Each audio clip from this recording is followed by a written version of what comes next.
The shuttle's restraints locked with a metallic snap as artificial gravity surged to match the station's internal standard. Cade Mercer felt the pressure settle into his bones, heavy but familiar, like an old weight vest tightened one notch too far. Around him, the other cadets shifted and hissed and clicked, jointed limbs adjusting, plated torsos flexing, respiratory sacs pulsing in visible irritation. Cade kept his breathing slow and even, eyes forward, jaw relaxed. First impressions mattered, and silence was often mistaken for weakness by those who had never learned what patience could hide. The observation deck doors slid open, revealing the vast interior of the Galactic Coalition Combat Academy. Steel arches curved overhead like the ribs of some titanic beast, and holographic banners shimmered with the crests of dozens of member species. This was where soldiers were made or broken before they ever saw a real battlefield. Cade stepped out last, boots striking the deck with a dull, grounded thud that seemed louder than it should have been.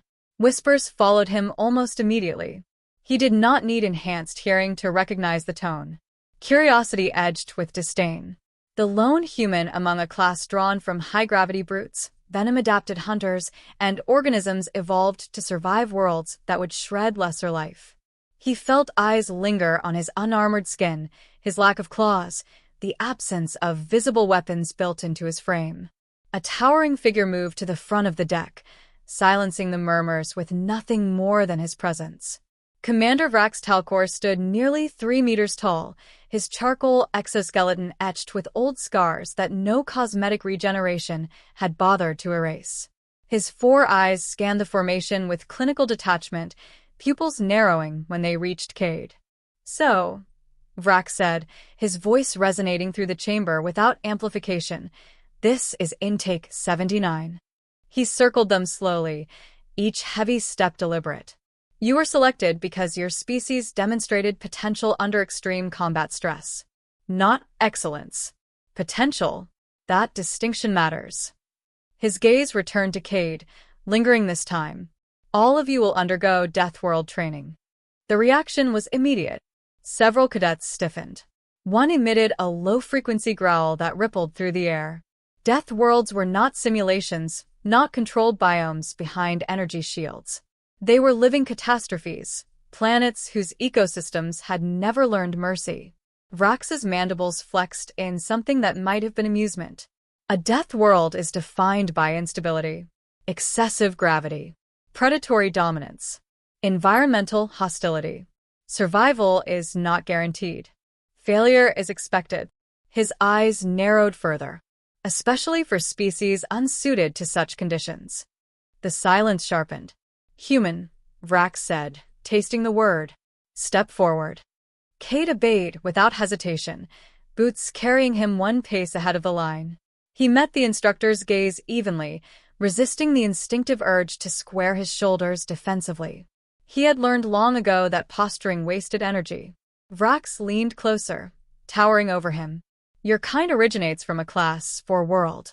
Moderate gravity, predictable climate cycles, soft ecosystems." A pause. "Statistically, you should not be here." Cade said nothing. In previous cycles, Vrax continued, humans exposed to Death World parameters exhibited rapid physiological failure, cardiac overload, skeletal microfractures, psychological collapse. His mandibles clicked. 0% survival beyond the initial phase. A ripple of subdued reaction passed through the ranks. Cade could feel it, the expectations settling like a verdict already passed. Vrax straightened. "Explain why you requested placement in this program." Cade inhaled, then spoke calmly. "Because survival isn't theoretical where I come from, sir." A few cadets shifted. Vrax studied him for a long moment, then released a sound that might have been a laugh. "Confidence without biological backing is called delusion human." "Understood, sir." The instructor turned away. "You will be deployed in 6 standard hours. No acclimation period. No adjustments." He gestured, and a hollow display flared to life, showing a planet wrapped in violent storm systems and fractured landmasses. Class 12 Death World. Native megafauna. Atmospheric toxins. Gravity variance. Vrax faced them again. Those who cannot adapt will be extracted, if they are still alive. His eyes flicked once more to Cade. Do not mistake endurance for suitability. Pain tolerance is not survival. Cade felt the weight of the words settle, not as a threat, but as a challenge. He had been challenged before, by gravity that crushed lungs, by cold that stole sensation, by instructors who believed limits were fixed instead of learned. As the cadets were dismissed, Cade remained still for a heartbeat longer, watching Vrax retreat. The instructor did not look back. Around him, the whispers resumed, sharper now. Predictions were made. Timelines assigned. He would be the first to fall. The human always was. Cade flexed his fingers, feeling the faint tremor in his muscles as his body finished adjusting to the station's gravity. He exhaled slowly, steadying himself, and followed the others toward preparation. He did not need them to believe he would survive. He only needed the death world to give him time. Impact came without ceremony. The drop pod's retrothrusters screamed as they fought the planet's gravity, metal shrieking in protest as if aware of its own inadequacy. Cade's harness bit into his shoulders, compressing his chest until each breath became a deliberate act. The gravity was heavier than projected, noticeably so, and he filed that away even as the pod slammed into the ground hard enough to rattle his teeth. The hatch blew open, and the death world greeted them with violence. Heat surged first, thick and oppressive, carrying a metallic tang that burned the back of Cade's throat. The sky churned in layers of bruised color, clouds folding into one another like slow-motion explosions. Wind howled across the broken terrain, flinging grit and ash that stung exposed skin. Cade stepped out, boots sinking slightly into soil that felt half-molten beneath the surface crust. Around him, the other cadets emerged with far less composure. One of the plated heavy-worlders staggered immediately, joints locking as the gravity overloaded stabilizing musculature. Another collapsed to one knee, respiration sacs spasming as atmospheric toxins flooded systems unprepared for rapid filtration. Cade's own lungs burned, but he controlled the urge to gasp, regulating his breathing through practiced cadence. Panic consumed oxygen faster than effort ever could. The instructor's voice crackled over the comms, distant and cold. Training Phase 1 has begun. You are to reach the rally zone 12 kilometers east. Environmental interference is expected. Adapt. The signal cut. No encouragement. No reassurance. Cade adjusted the strap of his pack and began moving. Each step felt like wading through deep water, gravity dragging at his joints with insistent cruelty. His muscles protested within minutes, micro-tears forming under strain, but he welcomed the pain. Pain was data. Pain meant he was still functioning.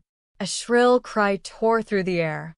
Cade turned just in time to see a cadet lifted bodily from the ground, seized by a creature that burst from the fractured earth in a spray of molten stone. It was all muscle and chitin, its limbs ending in hooked talons that punched through armor, as if it were cloth. The cadet's scream cut off abruptly as the creature retreated underground, leaving only a smear of dark fluid and settling dust. No one spoke. Fear rippled through the group, sharp and contagious. Several cadets bolted without direction, instincts screaming louder than training. Cade did not follow. He forced himself to remain still, scanning the terrain, noting the subtle tremors beneath his boots. Predators this size did not strike randomly. Spread your weight, he said aloud before he realized he was speaking. His voice sounded thin in the heavy air. Slow steps. Don't cluster. A few glanced his way, hesitation warring with instinct. One obeyed. Others did not. Another tremor. Another eruption. Cade threw himself forward as the ground split open where he had stood moments earlier. Heat washed over his back, searing fabric and skin alike. He rolled, came up gasping, and ran, not fast, but steady, placing each step with intention. The terrain rose sharply, jagged stone formations forcing detours that burned precious energy. Cade's vision tunneled, peripheral detail fading as his heart hammered against his ribs. He tasted copper. His left side screamed in protest. Something cracked beneath the strain, but he refused to slow. Behind him, fewer footfalls followed than before. Hours blurred into an endless grind of movement and survival. The sky darkened, storms coiling overhead, lightning lancing down with enough force to shatter rock. One cadet was caught in the open, his shielding overwhelmed in a flash that left nothing but scorched ground. Cade found shelter beneath an overhang just as the storm broke in earnest. Rain fell in heavy, corrosive sheets, hissing where it struck exposed stone. He pulled his hood tighter, wincing as fabric fused slightly to burn skin. A shape collapsed beside him. It was one of the heavy worlders, his massive frame trembling uncontrollably, internal regulators clearly failing. Cade hesitated for only a moment before hauling the cadet fully under cover. The effort sent a spike of agony through his chest, stars bursting across his vision, but he set his jaw and endured. "Breathe," Cade said, forcing his voice steady. He demonstrated the rhythm, slow and controlled, despite the fire in his lungs. The cadet struggled to mirror him, but gradually the tremors lessened. The storm passed as suddenly as it had arrived. Cade emerged into a world scarred further by its own fury. Of the original group, only a handful remained visible on his scanner. The rally zone lay still kilometers away, terrain between offering no mercy. He straightened, ignoring the way his body screamed in protest, and started walking again. High above, unseen by him, Commander Vrax watched the humans' telemetry in silence. Vital signs were erratic. Injuries were severe. Survival probability should have been plummeting. Instead, the human kept moving.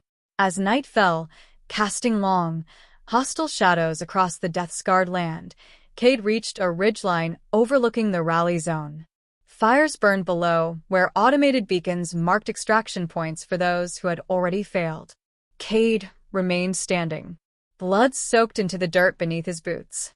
His breath came ragged, vision swimming, but he did not collapse. He simply looked out over the terrain, memorizing it, preparing himself for what would come next. The death world had not broken him. Not yet. Morning came without light. A dense ashfall blotted out the sky, turning dawn into a dim, colorless smear that offered no warmth.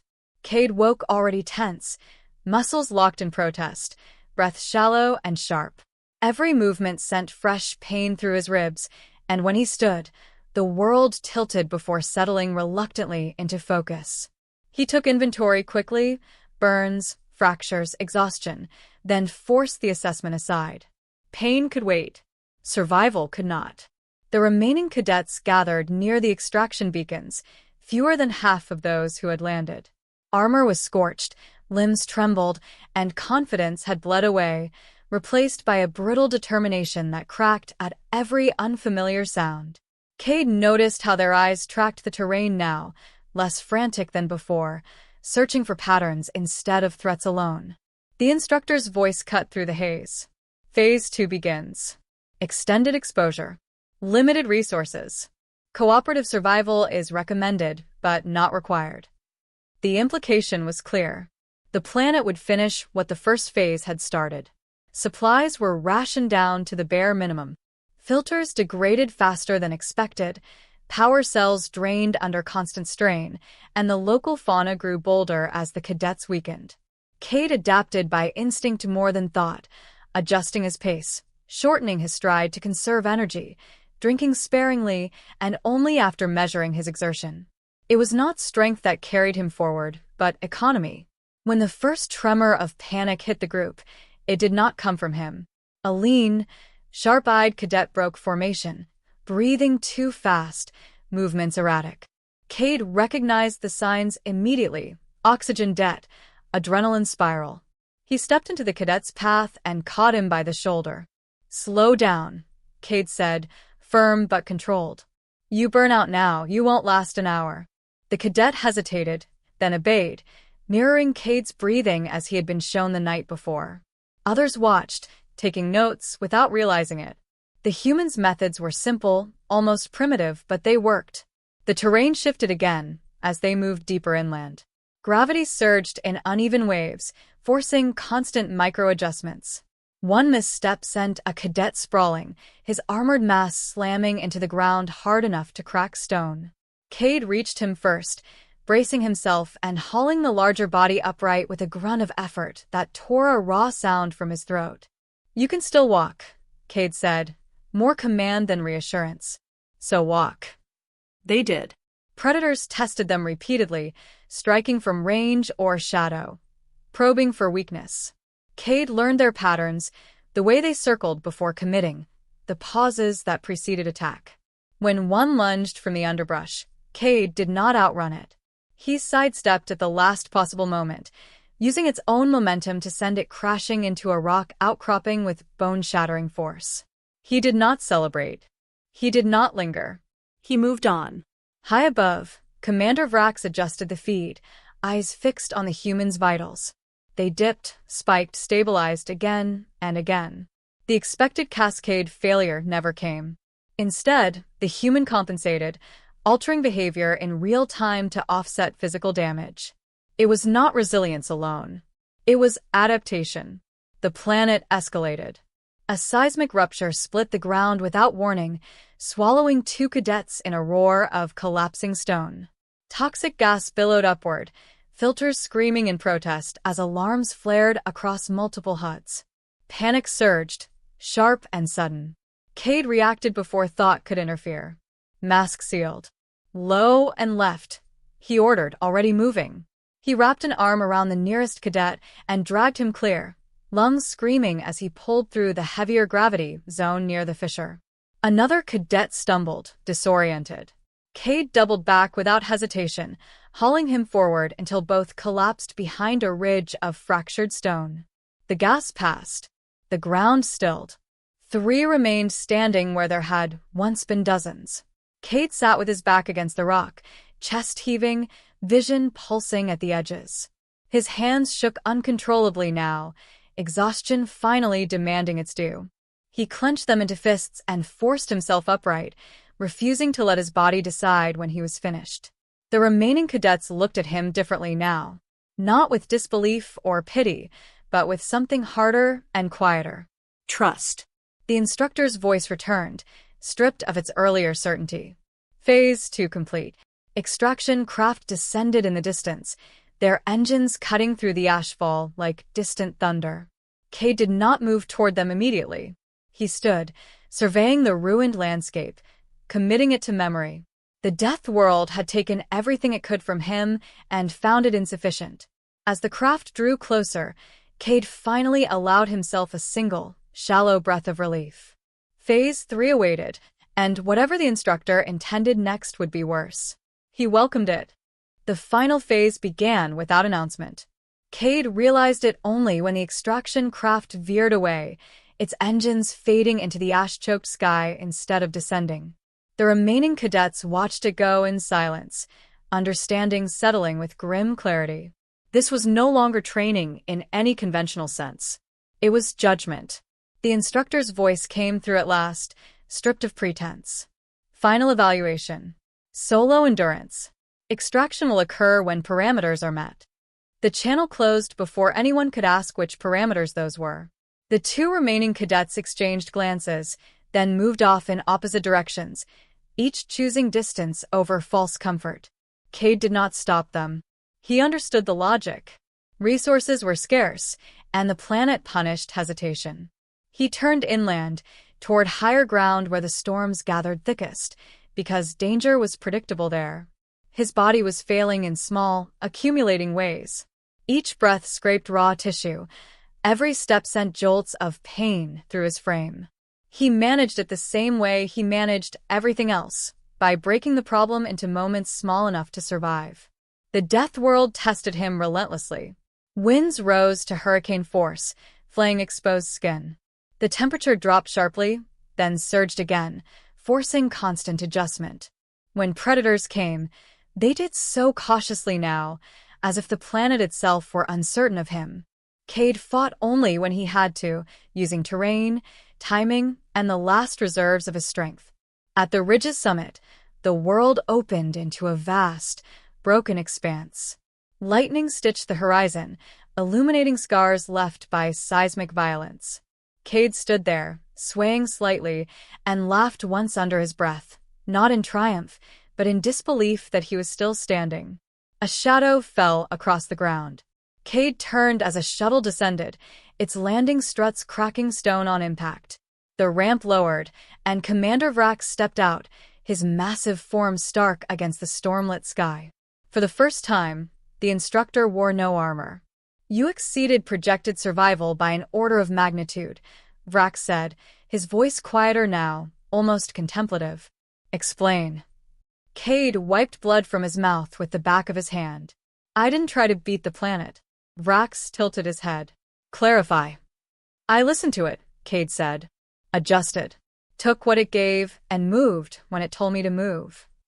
The instructor studied him in silence, eyes tracking the subtle tremor in Cade's stance, the way he shifted weight to protect damaged ribs. "Your species lacks natural defenses," Vrax said slowly. "No armor.